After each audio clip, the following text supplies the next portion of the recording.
Jemaah. Amma ba'du, kalau Allah Ta'ala fi Qur'anil Karim, a'udzu billahi minasy syaithanir rajim. Bismillahirrahmanirrahim. Ya ayyuhalladzina amanu taqullaha haqqa tuqatih wa la tamutunna illa wa antum muslimun. Shadaqallahul azim. Yang terhormat Bapak Camat Petudaan, Bapak Ketua Pimpinan Wilayah Muhammadiyah yang mewakili Bapak Ketua Pimpinan Daerah Muhammadiyah Kabupaten Gorontalo, yang saya hormati Ibu Ketua Aisyah Wilayah Provinsi, saya hormati guru saya Bapak Dr. Andus Jafar Asyari, saya hormati Bapak-bapak dan ibu-ibu segenap para pejabat yang hadir di tingkat pemerintah daerah kabupaten, kecamatan Batu Dara, dan juga desa Ilahungayo, Pilukubuta, dan Payunga. Yang saya hormati segenap pimpinan cabang Muhammadiyah Batu Dara dan pimpinan ranting, Kepala SMA Muhammadiyah bersama staf guru dan tata usaha, bapak-bapak dan ibu-ibu, para orang tua wali murid, bersama adik siswa, seluruh jamaah yang hadir yang tidak dapat kami sebut seorang demi seorang dengan nama, jabatan, dan status sosial. Insya Allah kita semua diberkahi dan dirahmati Allah. Amin. Di pagi hari yang cerah ini, kita bersyukur masih disempatkan waktu oleh Allah untuk hadir dalam rangka kuliah ba'da subuh, yang kalau biasanya di Limboto jam 10 menit lagi jam 8 sudah selesai acara, tapi di sini baru mulai ceramah. Tidak apa-apa karena ada perbedaan kondisi tempat, karena di sana jamaahnya terkumpul di beberapa kelurahan yang berdekatan, sementara di sini warga jamaahnya adalah orang-orang dari kampung-kampung yang lain. Lagi pula di tempat ini siswanya bukan orang setempat, tapi dari berbagai macam desa, sehingga itu kita maklum, dan apalagi suasananya sedikit agak panas. Mudah-mudahan dengan matahari yang menerangi dan memanas tubuh kita ini, mudah-mudahan ngopi ulalipo betito ada lompatan atau mampok ya betito ulah yang patuti. Jemaah sekalian, pada kesempatan ini saya ingin mengulas sedikit tentang sebuah hadits dari Rasulullah. Rasulullah SAW bersabda, qiyamud dunya bi arba'ati asya. Tegaknya sebuah bangsa, tegaknya sebuah negara, tegaknya sebuah daerah, jayanya sebuah kampung, itu harus ditunjang dan ditopang oleh 4 pilar. 4 hal yang bisa menopang majunya, jayanya, tegaknya sebuah bangsa, negara, daerah, dan kampung. Kata beliau Rasulullah, yang pertama bi'ilmil ulama, dengan ilmunya para cendekiawan. Kedua bi'adlil umara, keadilannya para pemegang kekuasaan. Bisakhawatil agniya, kedermawannya orang-orang yang punya harta. Wa bida'watil fuqara, dengan ibadahnya dan doanya orang-orang yang tak berpunya. Jemaah sekalian, kita sekarang sedang membangun, baik membangun bangsa kita maupun negara kita, yang disebut oleh W.R. Supratman, Wagerudolov Supratman, dalam lagunya Indonesia Raya, bangunlah jiwanya, bangunlah badannya. Kita sementara membangun jiwa, membangun mental, membangun moral, membangun akhlak. Tidak cukup itu, kita juga membangun raga kita, fisik material kita. Dalam istilah kerennya mental spiritual dan fisik material, kita bangun dua-duanya. Maka kita butuh 4 pilar untuk menopang bangunan ini. Pilar pertama adalah para alim ulama dan cendekiawan. Kita butuh ulama, kita butuh orang-orang pintar, kita butuh para cendekiawan. Sebab membangun sebuah bangsa tidak cukup dengan para teknisi, tenaga kerja, harus butuh ide-idenya orang-orang yang berpikiran jernih dan cerdas. Ingat, waktu Nabi membangun masyarakat jahiliyah, ayat pertama turun adalah Iqra, baca. Kita diwajibkan untuk pintar. Makanya keberadaan SMA Muhammadiyah atau perguruan Muhammadiyah ini suatu kemutlakan harus hadir di sini. Mau membangun Batu Da'a ini, kabupaten ini, provinsi ini, mutlak kita harus membangun sekolah. Tanpa ada sekolah sulit kita untuk berkembang. Ingat, Indonesia dulu mengemis sama Malaysia. Kenapa? Karena Malaysia itu lebih maju dari Indonesia. Dosen-dosennya berkualitas, tapi sekarang sudah terbalik. Malaysia mengiri sama kita. Kenapa? Karena Indonesia menerapkan pendidikan harus maju dengan adanya wajib belajar pendidikan 9 tahun. Jadi kalau kita mengutamakan pendidikan, insya Allah bangsa ini jadi maju. Ada satu keluarga, orang tuanya tidak terkenal, terkebelakang, pendidikannya di bawah. Kalau undangan-undangan di kampung pun tidak diundang. Kenapa? Tidak diperhitungkan. Akhirnya keluarga ini berpikir, "Anpo di terus ya, imali tertinggal terus." Akhirnya dia kasih sekolah di anak-anak. Anaknya dia pacu dan dia picu untuk sekolah. Utianmu sekolah, ya pendek petaya lipapal celana dalam. Akhirnya dia kasih sekolah, anak-anaknya jadi sarjana. Terangkat orang tuanya. Ketika orang tuanya, ulangi, ketika anaknya sudah jadi orang-orang, sudah terangkat, maka orang tuanya ikut terangkat. Karena itu mau mengangkat harkat, martabat dan derajat bangsa ini, kita harus majukan sekolah. Karena itu usaha dan kiat dari Ibu Kepsek tadi untuk membebaskan lahan 2.500 meter dengan harga 40.000 per meter, itu kita dukung penuh. Tadi saya dengar ada yang 1,5 meter, berarti 60.000. Itu peran kita tidak harus besar, karena burung pipit waktu ingin memadamkan api yang akan membakar Nabi Ibrahim, dia cuma menyemprotkan ludah di mulutnya. Cicak yang dapat lihat menertawakan, dia perolok-olok, "Oh beti olem beti dinggota." Ini api yang membakar tubuh Ibrahim ini tidak akan padam dengan semprotan ludah di mulutmu. Kata burung pipit, "Ana tidak peduli. Ludah itu bisa memadamkan api atau nyanda. Aku cuma ingin tunjukkan kepada Allah bahwa aku juga ikut berpartisipasi membela Nabi Ibrahim."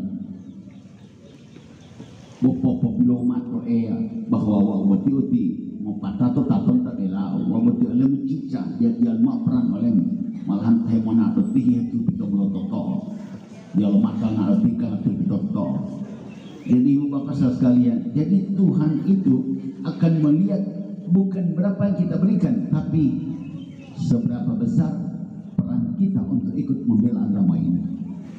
Main dulu yang malah total akhirati main lihat tidak ada lo peran oleh buat itu agama lo planet tunda, sehingga itu ikut peran, biar ambil 1,5 meter pun bisa. Untuk apa? Untuk membela agama ini. Peran kita untuk memajukan pendidikan, salah satunya dengan membangun sekolah.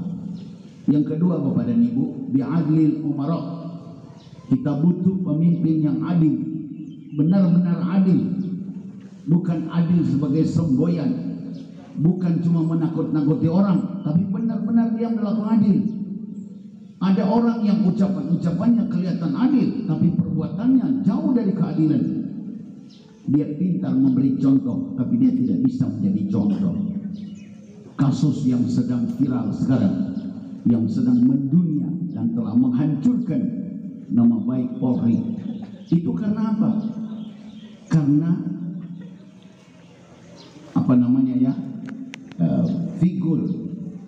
yang mestinya memberi contoh, karena di tempat yang pantas untuk dijadikan contoh justru dia yang menjadi contoh yang tidak baik.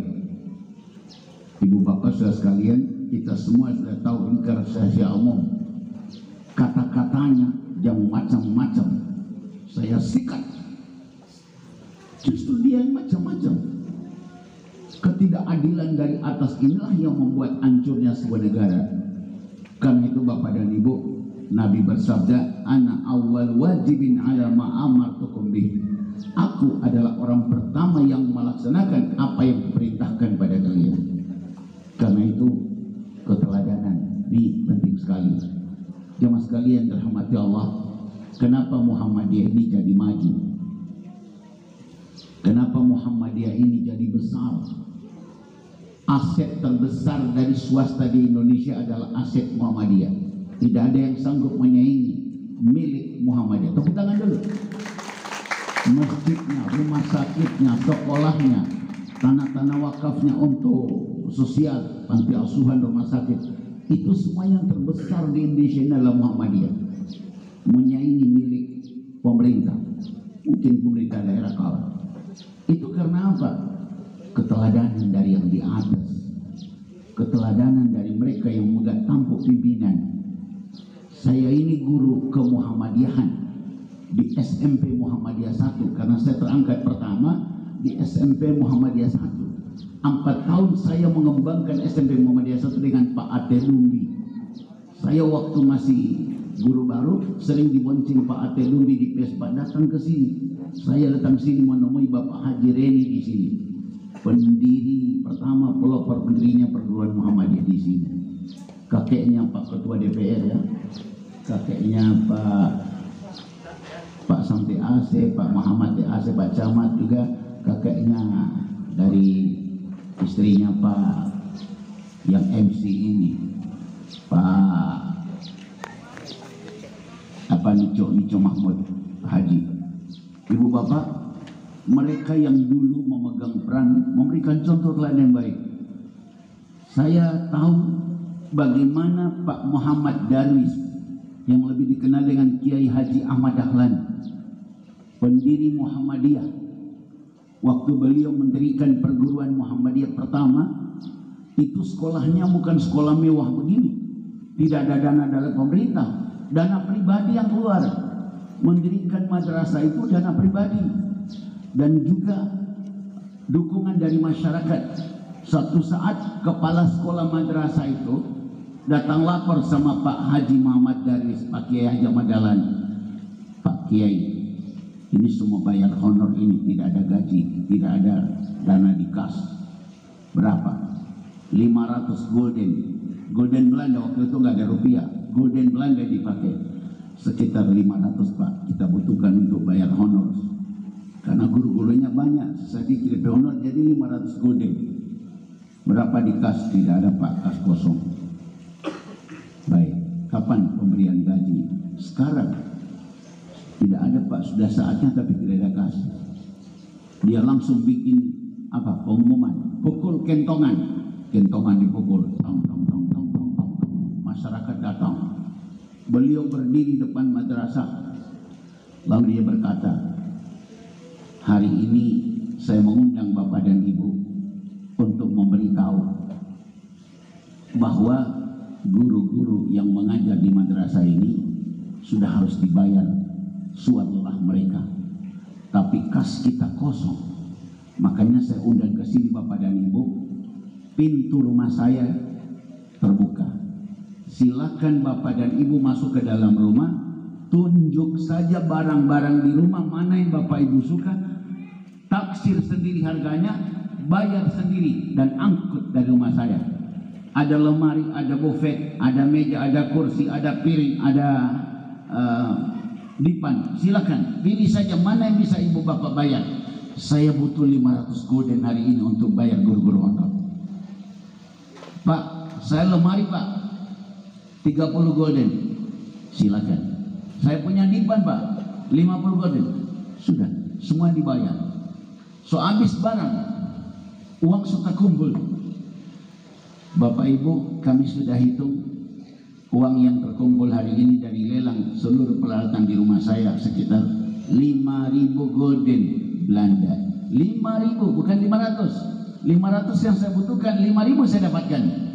Sekarang Bapak Ibu silakan masuk, ambil sendiri barangnya, bawa, muat saja, angkat ke rumah Bapak dan Ibu. Tiba-tiba ada orang datang, Pak, saya yang ambil lemari Pak. Sekarang lemari ini milik saya dan sekarang saya sumbangkan kembali kepada Bapak. Pak, saya yang beli dipan Pak. Sekarang dipan ini milik saya dan saya serahkan kembali untuk Bapak pakai. Tidak satupun barang yang terangkat, tapi dia mendapatkan 5.000 golden. Bayangkan Bapak dan Ibu, keteladanan seperti itulah kenapa Muhammadiyah jadi besar. Sehingga itu prinsip Muhammadiyah dan pesan beliau, hidupkan Muhammadiyah, jangan hidup dalam Muhammadiyah. Dan itu prinsip yang dipegang oleh seluruh warga perserikatan. Sehingga itu jamaah sekalian rahmati Allah, mau menghidupkan organisasi, mau menghidupkan ini, kita harus rela berkorban. Saat Abu Bakar dan Umar dikasih tahu, saya mau memimpin perang, apa yang kalian bisa berikan? Ya Rasul, saya boleh ke rumah sedikit. Oh silakan Umar. Pulang kemari, Umar bawa satu kantong uang. Umar, banyak sekali kau punya sumbangan. Iya Pak, uang di rumah saya bagi dua, setengah saya tinggal buat keluarga, setengah saya bawa ke sini. Abu Bakar bilang, mohon izin ke rumah dulu ya Rasul. Iya, silakan. Balik kemari DP kantong lebih banyak. Abu Bakar, lebih banyak lebih sumbangan. Semua yang ada di rumah saya bawa kemari sini semua. Tidak ada yang saya tinggal. Baru kau punya keluarga, saya tinggalkan, masih ada Allah dan Rasulnya. Masya Allah. Itu yang disebut dengan prinsip fastabiqul khairat, berlomba-lomba dalam berbuat kebaikan. Kalau dia saja tukang bentor bisa mengisi celengan kotak amal 10.000, apalagi saya yang PNS terima jutaan tiap bulan, tentu lebih daripada itu. Itu fastabiqul khairat, berlomba-lomba dalam berbuat kebaikan. Dan itu keteladanan, keadilan para pemimpin. Bayangkan, andaikan seluruh pemimpin di negeri ini adil semua, akan nyamanlah rakyat. Tapi karena pemimpin-pemimpin kita saat ini bermain di belakang layar, di depan layar mereka tampil seperti pesan sponsor, seperti atur sutradara, tapi di belakang layar mereka, aduh luar biasa. Buktinya sekarang, Masya Allah, ngeri negeri ini. Kalau kita lihat, ngeri Pak. Kalau begini kelakuan, mau hancur negeri ini kalau begini. Sama di perahu, penumpang di perahu itu Bapak dan Ibu, kalau 100 orang di sebuah kapal, lalu ada di antara penumpang itu yang diam-diam membocorkan kapal ini. Dia ingin minum air, di bawah kapal ini ada air, lubangi saja kita mau ambil air, tenggelam seluruh penumpang kapal. Makanya seluruhnya harus jaga. 2024, mohon maaf Bapak dan Ibu, 2024 kita akan memilih pemimpin. Kalau boleh, jangan terima suap, sogokan, yang namanya serangan pajak. Pakai prinsip, mohon maaf, suaraku saya tidak mau jual 50.000, karena masa depan bangsa ini 5 tahun bukan 50.000. Tolak. Kenapa begitu? Kalau kita sudah terima 50.000, 100.000, harga diri kita senilai itu. Makanya pintar-pintarlah memilih. Nanti sebentar kita sendiri akan menderita. Boleh ya, oh yang buat tawa dan milih dia angkat wahya li Allah. Kan begitu. Jemaah sekalian dirahmati Allah. Yang ketiga, bisa khawatil agniya, tegak dan jayanya sebuah negara dan bangsa karena kedermawanan orang-orang kaya. Kalau tadi itu keadilan para pemimpin, kedermawanan orang kaya. Saya mau kasih tahu Bapak dan Ibu, semua harta yang kita punya itu semuanya akan fana, akan ditinggal semua. Yang kekal hanyalah apa yang kita infakkan. Ma'amsakta falaisa laka wa ma'ataita falaka. Apa yang kau simpan itu bukan milikmu, yang keluar dari tanganmu kau infakkan itu milik sejatimu. Uilohi toto agama, uitahakundo. Kau tahu rekening itu jawalando. Ulo wala undo loh ya lundo lo tatundo ahli waris. Tapi kalau apa yang keluar dari tangan kita itu milik kita sesungguhnya. Karena itu Kata-kata Rasulullah pada Siti Aisyah ketika beliau diantari oleh seorang hadiah seekor kambing. Kata Nabi, karena aku bukan lagi penggembala kambing, ini Allah kalau saja batal lebih. Selesai disembeli, bagikan. Pulang dari masjid dia tanya, ya Allah, batale, sudah saya sebagi-bagi, suka kasih orang. Saya kasih tinggal sebagai pelungku, itu kita akan nikmati. Kata Rasulullah, apa yang kau kasih orang itu milikmu. Apa yang kau simpan itu bukan milikmu. Jadi untuk keluar dulu untuk itu ulang. Wa utilah untuk itahakulut untuk rial untuk walau untuk. Jadi bapak dan ibu ambil peran sekecil apapun, ambil peran. Insya Allah itu yang akan ditukar oleh Allah dalam Al-Quran surat Al-Jumu'ah. Wa ma tuqaddimu li anfusikum min khairin tajiduhu indallahi huwa khairan wa adama ajra. Apapun yang kau berikan sekecil apapun, Allah tukar dengan lebih baik, dan di akhirat kau temui akan lebih baik dan lebih banyak. Di dunia akan dibalas, di akhirat juga akan dibalas. Jangan dikira nanti pahala di akhirat, di dunia juga sudah banyak. Balasannya luar biasa. Waktu kami dikasih kuliah oleh Pak Jafar Asyari, saya masih ingat satu kisah beliau tentang berbuat baik. Ada seorang sarjana IAIN, karena masuk pengangkatan butuh uang untuk pelicin, maka dia tidak mampu untuk membayar itu, sehingga dia tidak terangkat jadi PNS. Ilmu yang dia dapat bagaimana mengelola hidup ini dengan bermodalkan agama, dia pakai itu. Lalu dia apakan? Dia beli milu, jagung. Jagungnya dia beli di pasar. Baru dia rebus, dia taruh rempah-rempah, ada sayur-sayur, dia jual. Dibeli 400, dijual 500, ada untung 100. Baru dia jual di pinggir jalan. Tiba-tiba ada orang kaya naik mobil sedan, singgah, makan. Berapa satu mas? 500. Kasih 1.500. 3. Bapak dan ibu, ketika orang kaya sementara makan, masuklah orang miskin. Orang miskin tanya, berapa satu mas? 500 pak. Dia membuka dompetnya, kain lusuh yang berisi recehan, uang 100, 5 lembar uang koin. Dia kasih, saya punya satu pak, makasih, silakan duduk. Ditaruh 2 tongkol milu. Orang kaya menengok, 500 satu, kasih 500, dikasih 2. Dia tanya sama penjual milu, Pak, bapak ini jualan cari untung atau cari rugi? Wah, saya cari untung pak. Bapak jual berapa ini satu? 500. Modalnya berapa? 400. Untung bapak berapa? 100. Kenapa orang beli 500 bapak kasih 2? Dia kan orang miskin, tapi secara ekonomi bapak sudah rugi. Untung dapat 100 tapi memberi 500, bapak rugi 400. Apa kata si penjual milu? Kalau saya hitung untung dunia, saya rugi 400. Tapi kalau saya hitung untung akhirat, saya untung 700 kali 400. 700 kali 400 dari mana hitungannya? Dari Allah. Bagaimana hitungan begitu? Karena dia IAIN, dia hafal tuh ayat Al-Baqarah. Bismillahirrahmanirrahim. Mathalul ladzina yunfiquna amwalahum fi sabilillah kamathali habbatin anbatat sab'a sanabil fi kulli sumbulatin mi'atu habbah.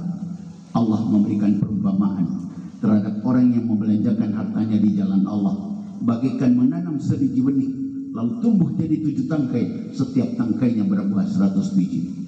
Luar biasa. Dari mana bapak tahu? Saya kan sekolah di IAIN pak, cuma kebetulan tidak punya dana untuk masuk PNS. Saya buka modal jualan sambil cari untung dunia, cari untung akhirat dengan memberi kebaikan. Luar biasa pak. Saya ini kontraktor, tiap proyek miliaran keuntungan saya, tapi belum pernah saya berpikir untung 100 mampu memberi 400. Luar biasa pak. Saya terharu hari ini. Ketika dia pulang itu, dia sementara galau hatinya. Luar biasa. penjual Milo dengan untung 100 tapi mampu membeli orang lain 400. Saya untung miliaran, belum pernah saya berpikir bantu orang seperti itu. Sampai itu rumah dia bilang sama istrinya, "Mak, kita orang mesti berubah, Mak." Ubah gimana? Kita orang mesti lebih dekat dengan agama, karena hidup ini harus dipandu oleh agama. Maksud Bapak bagaimana? Saya masukkan naik haji, Pak. Baru orang tidak tahu apa-apa, tidak tahu berdoa, tidak tahu ibadah haji bagaimana. Sudah ada lulusan IAIN, dia pintar mengaji, dia bagus. Kalau boleh orang mau panggil naik haji pada dia yang akan memandu orang ke ibadah. Saya lihat dia itu bagus, cuma berjualan Milo. Kalau boleh orang mau panggil dia pemandu ibadah, orang mau belajar mengaji dulu pada dia, baru orang sama-sama mau panggil pada dia. Didatangilah penjual Milo, "Pak, saya tersentuh dengan Bapak, kalau boleh kami mau naik haji suami istri, dan kami ini jauh dari agama Pak. Kalau boleh Bapak yang bimbing ibadah kami biar ikut-ikut Bapak saja." Si penjual Milo tadi, "Ya Allah, Alhamdulillah, cuma dengan 2 tongkol Milo ya Allah saya bisa naik haji ke Baitullah." Itulah rahasia Allah. Kita tidak tahu di amal yang mana Allah mengangkat derajat kita. Boleh jadi saat kita mengisi kotak amal, lalu si penerima kotak amal tadi berdoa, "Ya Allah, lipat gandakan balasannya." Boleh jadi Bapak Ibu punya anak yang lulus dari SMA Muhammadiyah ini bisa jadi menjadi ketua DPR. Bisa jadi. Kita tidak tahu dari tangan siapa doa diterima. Sehingga itu Bapak dan Ibu, jangan segan dan enggan menolong orang, karena Allah Maha memantau, Maha melihat dari amal siapa. Boleh jadi kita pernah menolong orang miskin, lalu orang itu berdoa, "Beda doa sehat ini memolia, wala imoli popasihat ini, gol banget ini, uyal merijik ini parua." Doa itu dijawab oleh Allah, karena setiap pagi itu Allah mengutus 2 malaikat ke bumi. "Ma min yaumin yusbihul ibad illa yanzilani malakani." Tiada hari di pagi hari kecuali turun 2 malaikat dari langit. Fa yaqulu ahaduhuma, malaikat berdoa, "Allahumma a'ti manfikan khalafa." Ya Allah, gandakan berlipat ganda mereka yang berinfak di jalanmu hari ini. Wa yaqulul akhar, berkata lagi malaikat yang lain, "Allahumma a'ti mumsikan talafa." Binasakan hartanya orang yang bakhil dengan hartanya. Jadi jangan sampai didoakan. Makanya orang tua wali murid, ayo apa yang bisa kita berikan dan doakan, semoga dengan sumbangan dan infak saya ini Allah akan mengangkat anak saya menjadi yang terbaik, dan seterusnya. Amin. Yang terakhir, membangun negeri ini, kata Nabi, bida'watil fuqara, dengan doanya orang-orang fakir. Saya pesan sama adik-adik, para siswa, Dek, ada satu orang siswa yang sejak sekolah juara 1 terus sampai dia lulus memilih fakultas kedokteran, dan lulus karena memang orangnya jenius.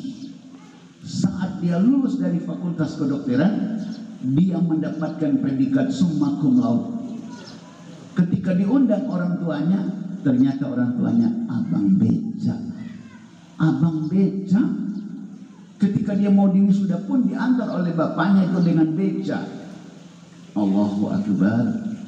Ternyata Allah memberi anugerah kepada siapa yang dikehendakinya. Ada seorang lulusan SMA masuk 8 perguruan tinggi dunia, lolos semua, bahkan dia diperebutkan oleh perguruan tinggi yang diandalkan di seluruh dunia. Di Amerika ada, di Inggris ada, dia diperebutkan oleh 8 perguruan tinggi dunia. Karena apa? Hidayah dari Allah. Itu apa itu? Doa orang tua. Keberhasilan dan kesuksesan itu tidak lepas dari orang tua yang bangun tengah malam mendoakanmu. Boleh jadi saat engkau mencium tangannya, lalu dia memandang kau dengan penuh cinta kasih sayang, dalam hatinya bergelora, "Ya Allah, aku mau anakku ini menjadi orang yang bermanfaat bagi sebanyak-banyaknya orang." Bisa jadi itu terkabul karena doa orang tua. Dan yakinlah adik-adik sekalian, di balik doa orang tua terbuka pintu surga. Makanya jangan pandang orang tua kita yang hina, lemah, nggak berpendidikan, walaupun mereka di bawah, tapi doa mereka itu diijabah oleh Allah. Saya pesan kepada orang-orang yang sebatas kemampuannya. Ayo jangan frustasi, putus asa. Ada satu kekuatan yang tidak bisa disaingi oleh orang yang punya apapun. Kekuatan doa orang-orang yang dekat dengan Allah. Dekatkan diri kita melalui ibadah. Ketika kita menengadahkan tangan, Allah mengijabah doa kita. Bisa jadi ada sesuatu yang kata orang mustahil, bisa jadi pasti akan terjadi. Innama amruhu idza arada syai'an ayyaqula lahu kun fayakun. Jika Allah menghendaki sesuatu, cukup dengan ucapan jadilah yang ia kehendaki. Depok Walingok mati karena main limbatan jam 8:15 menit. Wati al demo ko mamona modo datah do isin. Ada acara di sana undangannya 9.30, sehingga itu kita kasih kesempatan untuk sambutan, dan andaikan agak telat sedikit saya mohon izin untuk lebih dulu kembali ke tempat. Dan terima kasih banyak, mudah-mudahan semangat kemuhammadiyahan untuk berfastabiqul khairat tidak akan pudar walaupun kita mengalami pandemi COVID-19. Terima kasih, mohon maaf billahi fisabilil haq, fastabiqul khairat. Assalamualaikum warahmatullahi wabarakatuh.